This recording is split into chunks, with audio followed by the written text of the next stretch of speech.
ওম। জীবনে উঁচু নিচু, কম বেশি, জয় পরাজয় এই সব তো চলতেই থাকে। আর এসবে বিচলিত বা প্রসন্ন হওয়ার কি আছে? অন্য কিছু পাওয়া বা না পাওয়া এই সব তো নিয়তির হাতে।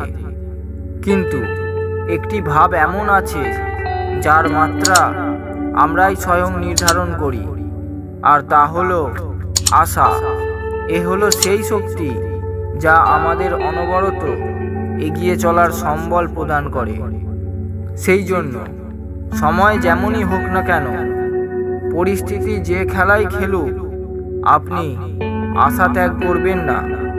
কারণ আশা যত কমই হোক না কেন, নিরাশার চেয়ে তো উত্তমই হয়।